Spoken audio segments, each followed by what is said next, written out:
Yes.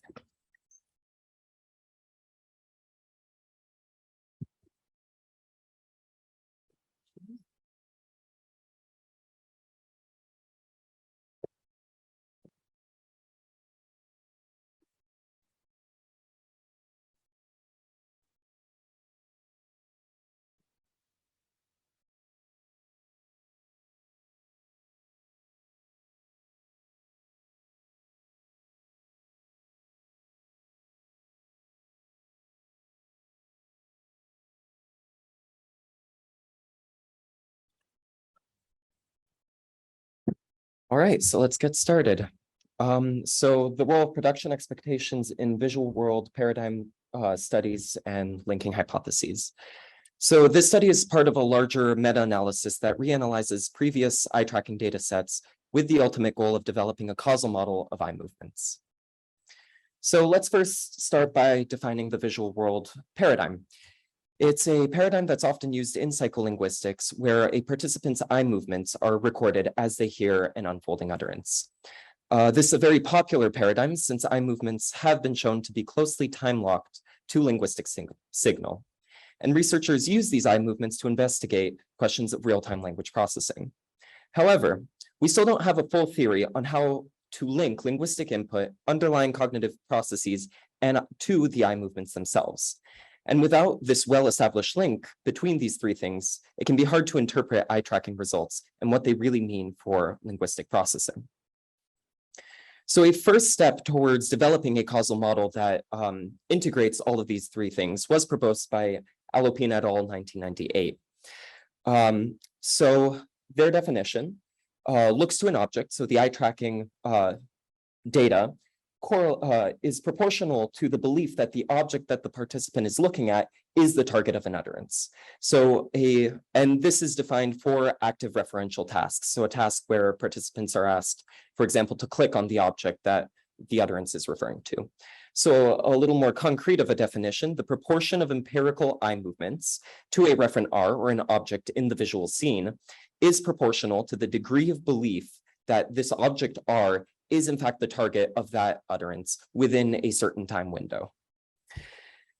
So most visual world paradigm studies use this explicit linking hypothesis as an implicit assumption in their methods.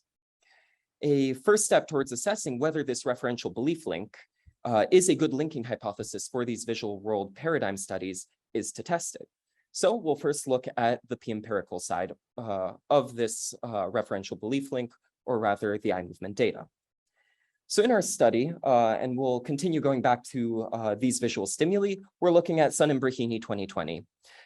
They used a visual world paradigm study in order to investigate the question of whether scalar implicatures incur a processing cost. However, the specifics of the study matter less for our purposes, so we're just going to go over their conditions and visual displays rather than their data and findings. So they had a 2x3 design. They showed participants visual stimuli like the one you see here, and participants would be sat down in front of an eye tracker and would hear utterances like, click on the boy with some of Susan's apples. And you as a participant, your eye movements being tracked, and then after each trial, you have to click on what you thought was the target. They varied the quantifier used in the utterance, so all, some, or a number 2 or 3, and the target set size of the target object. So the boy with 2 of the apples is a small set size, and the boy with 3 of the bananas, that would be a big set size. They also varied the objects that the children had and whether the target object was possessed by one of the images of the little boys or the little girls. Yeah, so we take this data and we are going to use that as our test bed for the p-empirical or the eye movement data. What we now need is this p-belief, the explicit belief that these target objects are in fact, or the thing that the participants looked at are in fact what they believe to be the target object. So in order to test that, Ching et al. 2018 proposed using an incremental decision task. Here we're going to focus on Dagan et al. 2021 because they use the Sun and Brahini 2020 dataset, which we will go back to in our study. So through this offline incremental decision task, participants are given the same visual scenes as in the original eye tracking study. But instead of hearing the utterance auditorily and tracking eye data, we're tracking which object they click on as they see a written version of the utterance shown incrementally. So for example, you see click on the, and you have to make a guess. What is the target? Of course, we don't have any information with just click on the, so we make a random guess. Then you as a participant see click on the boy with, and now you have a better idea of what the probable target is going to be. Click on the boy with some of, and then click on the boy with some of Susan's apples. And this gives us quite an explicit measure of participants' belief that an image is the intended target at a specific stage in the utterance. So now we have the eye tracking data, the top part of the equation, and we have the clicking data or the incremental decision task data, the bottom part of the equation. So we can use these two sets of data to test whether the explicit beliefs or the clicking data is a significant predictor of the implicit beliefs or the eye movement data, and thus see whether this referential belief link holds. In other words, the more correlated these two measures are, the eye movements and the clicks, the more evidence we have in support of this referential belief link. And so we do this for all the conditions of the Sun and Brahimi 2020 data set. So all three quantifiers, 2 and 3, are grouped as the number quantifier, and the big and small sets, and whether the target object was a boy or girl. And as we can see here, we have fairly large correlation values, meaning that we did find a lot of support for the referential belief link. However, it's worth noting that across different conditions within this correlation analysis, there was the referential belief link held to varying degrees. However, Ching et al. In 2018 replicated another eye tracking study, namely Leffel et al. 2016, which was a different data set looking at a different set of questions. And but they used the same exact methodology, so eye tracking from Leffel et al. And an incremental decision task. And they found relatively low correlations between eye tracking and clicking data, meaning that they did not find great support for this referential belief link. So this leads us to conflicting results. It seems that the referential belief link seems to hold some, but not all of the time. And the extent to which it does hold seems to vary both across and within experiments. So our contribution with this talk is to explore one hypothesis of when this referential belief link is expected to hold. So before we start with that, we should talk about the framework hypothesized by Ching et al. As to when and when not the referential belief link does and does not hold. So their hypothesis is motivated by the idea that there is a trade-off between exploration and exploitation. When participants are less familiar with the objects in the scene and the ways of referring to them, eye movements might serve a more exploratory purpose. In other words, to establish the referent objects and how speakers might refer to them. In contrast, with more familiarity with possible reference and ways of referring to them, participants might have more resources available for exploiting their for their signal-driven beliefs. So essentially, the referential belief link is a reformulation of this hypothesized exploitation. So I know what my task is. I know my task is to click on an object. So I hear this utterance. I might as well look at that object in anticipation for what I'm about to do. So let's take stock. We know that exploitation does occur because of the high correlation values we've already seen, but we know it doesn't always occur based on the low correlation values we've seen and the variable correlation values we've seen within experiments. So can this proposed idea of exploration explain when and why the linking hypothesis does not hold? What falls directly out of this idea of exploration is that the more unexpected a linguistic utterance is, the more likely exploration is to occur, and thus the less likely the referential belief link is to hold. And this is the exact prediction that we're going to test in our study. So in order to quantify the unexpectedness of a linguistic utterance, we use the information theoretic measure of surprisal. In order to calculate that, we need the probability of an utterance. To get that probability, we elicit these utterances through a free production task. So you should be familiar with these scenes by now. These are the exact same scenes from the eye tracking and incremental decision task from Sun and Brahimi 2020. but we flip what those past studies did. So in the past, the study gives you the visual scene and gives you an utterance, and the target object is elicited. Here we give the visual scene and we give the target object and we elicit the utterance. And that way we can calculate how often participants naturally produce a given utterance. So we give them each display, and for example, we calculate the probability of sum, which was a quantifier used in the original study, by counting how often participants produce the quantifier sum out of all of visually similar scenes. So onto our study. That was the methodology. We recruited 51 native English speakers on Prolific, and we told them, please fill in the blank after click on the. We in no way told them that their responses did not have to be limited in any way or did not have to look like anything in particular. So participants were free to produce whatever they thought would get the point across to some imaginary other participant that this is the target. But we did give 2 examples to sort of give them an idea of what we're looking for. Click on the boy with 2 of the apples or click on the boy with some of the apples. But again, we didn't tell them that their responses had to be limited in any way. So onto the surprisal results. To orient you guys a bit, the higher the surprisal value on the y-axis, the more unexpected an utterance is, or the less often it was produced naturally in this production task. So as we can see, the number quantifiers, so 2 and 3, had the lowest surprisal value. So they were the most natural to produce given these scenes.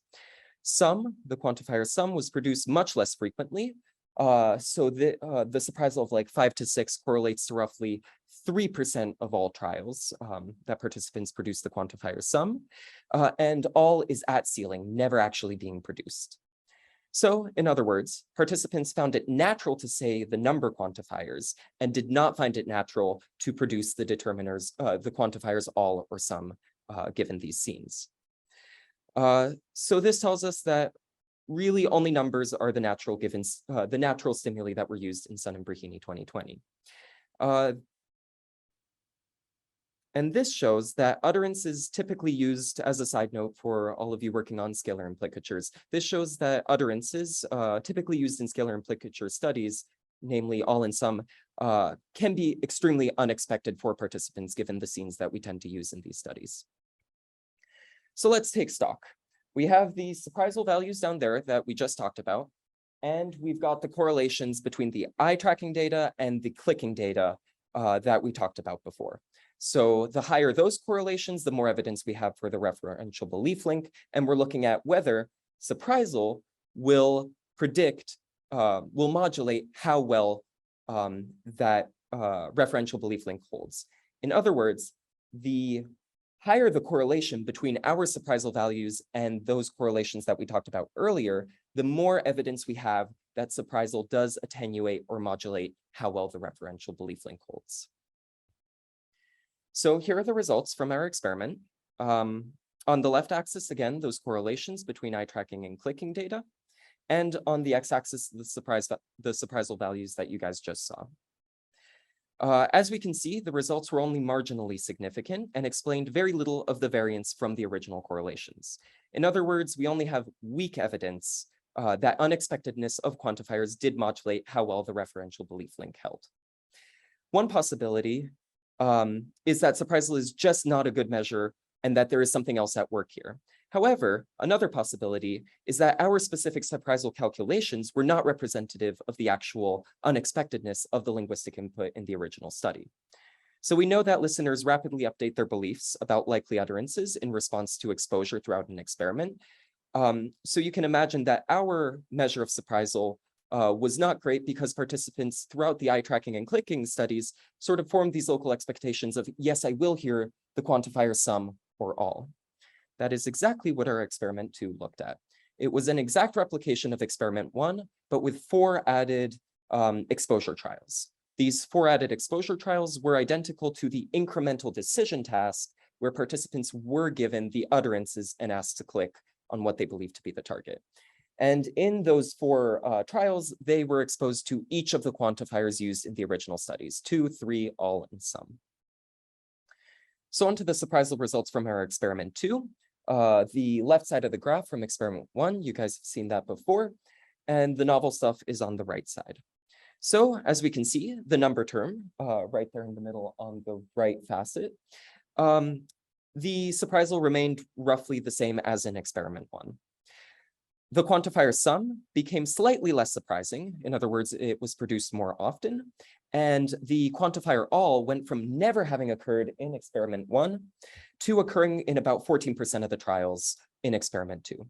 But what I want to highlight here is, despite this drop in surprisal, so more production in experiment 2, these are still relatively high surprisal rates. People still did not like producing the quantifiers all in sum and really preferred producing the number quantifiers. So these results suggest two things. Like found in previous studies, people do form expectations from previous exposure. However, this varies in terms of the quantifiers themselves. It was not uniform across the entire experiment. And despite the exposure, we still see relatively low surprisal for only number terms, indicating that only number terms are naturally expected quantifiers. So on to the final question. Does surprisal attenuate the referential belief link? So we find that surprisal in experiment 2 was a better predictor of the correlations than in experiment 1, as evidenced by twice the variance explained. These results suggest that the more expected the quantifier was in the original experiment, the more participants' explicit beliefs predicted implicit beliefs.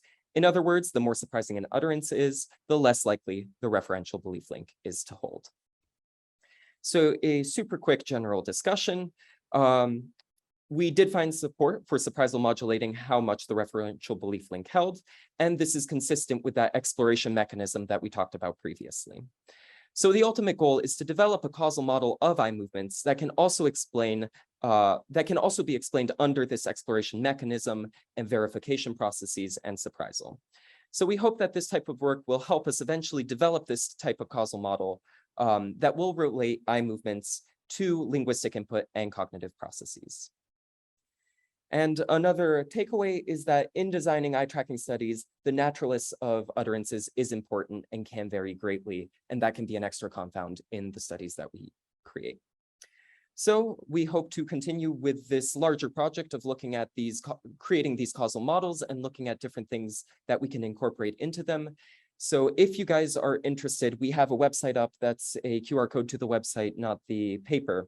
If you guys are interested in contributing your eye tracking data or helping us think through these problems, feel free to reach out and look through the website to look at all the other types of studies that we're working on similar to this one. Thank you.